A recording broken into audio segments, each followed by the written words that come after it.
नाराए हम यरूशलेम खुदावंद की हमद कर वो अपने सुखन को जमीन पर भेजता है।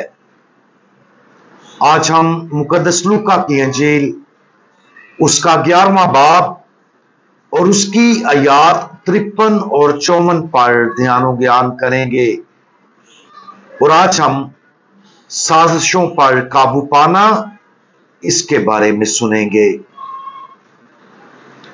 और जब वो वहां से निकला तो फकी और फरीसी उसे बेतिरा से चिमटने और दिक करने लगे और उसकी घात में रहे ताकि उसके मुंह की कोई बात पकड़े।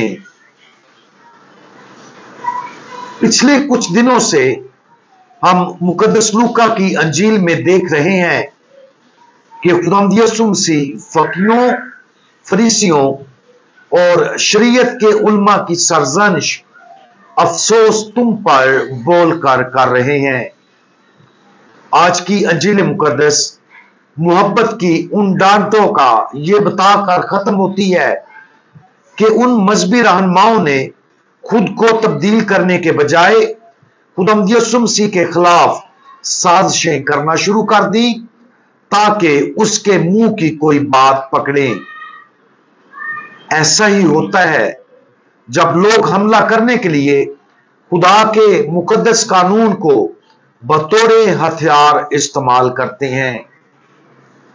आमतौर पर हम खुदावंद यीशु मसीह के अल्फाज और अमाल पर गौर करने और उन्हें अपनी जिंदगियों में लागू करने के लिए एक मुस्बत तरीके से बाइबल मुकद्दस से मदद और रहनुमाई लेते हैं। ताहम दूसरों की बुराइयां भी हम पर असर डालती हैं और हम उनके अमाल को अपने लिए तहरीक का बायस बनाकर उनके गुनाहों पर पर्दा डालते हैं।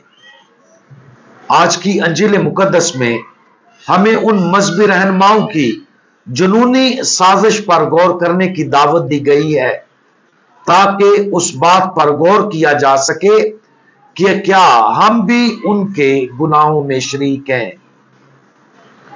सबसे पहले याद रखें कि खुदावंद यीशु मसीह की सरजनिश के इख्तिताम पर उन मजहबी पेशवाओं ने खुदावंद यीशु मसीह के साथ दुश्मनी से काम लेना शुरू कर दिया। आमतौर पर जब हम किसी दूसरे के साथ दुश्मनी करते हैं तो हमने अपने दिमाग में यह सोचा होता है कि हम सही हैं और दूसरे गलत। हम उनके गुनाहों की तरफ इशारा करके अपनी दुश्मनी का जवाब पेश करते हैं। ताहम यह समझना जरूरी है कि हमारी तरफ से दुश्मनी का हर अमल इस बात का वाज़े इशारा है कि हम गुनाह के रास्ते पर चल पड़े हैं।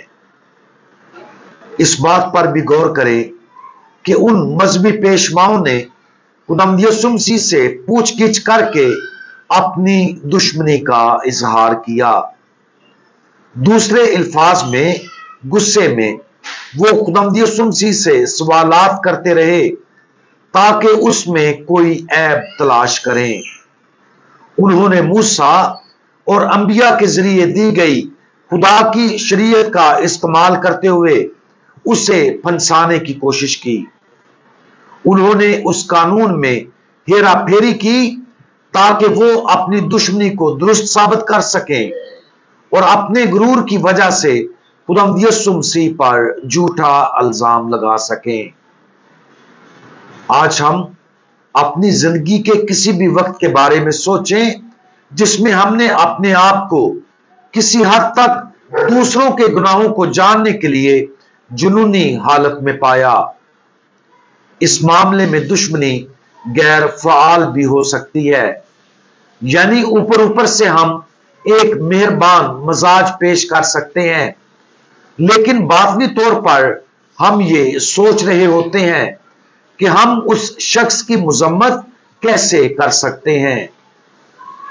अक्सर जब ऐसा होता है तो हम खुद को इस बात पर कायल करते हैं कि इंसाफ होना चाहिए और हम ही उस इंसाफ के जज या मालिक हैं।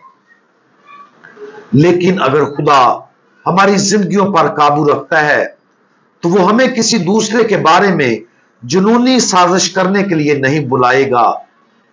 इसके बजाय जब हम खुदा की मर्जी की पैरवी कर रहे होते हैं तो हम महसूस करेंगे कि वो हमें फौरी सुकून, खुशी, मेहरबानी और ईमानदारी के साथ और तमाम गुस्से और जुनून से आजादी के साथ काम करने की तरगीब देता है।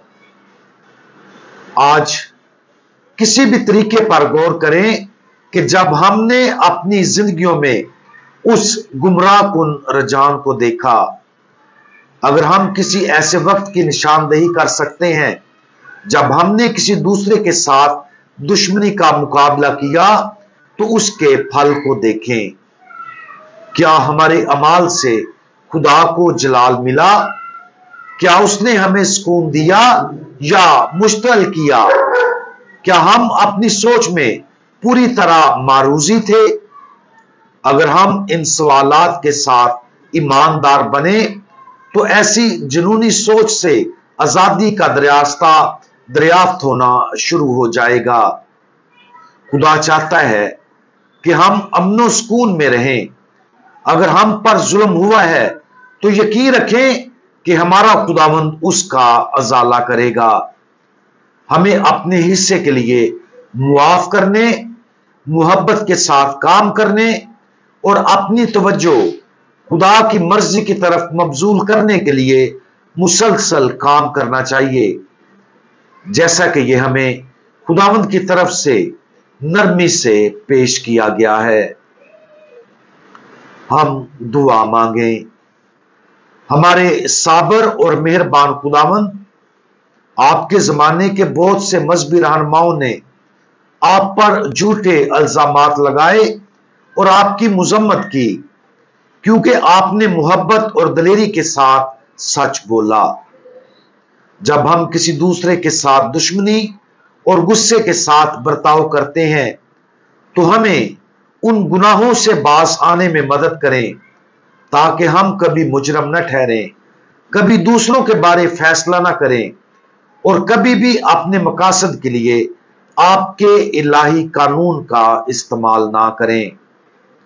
खुदावंद यीशु मसीह हमें अपनी सलामती और मोहब्बत से भर दें।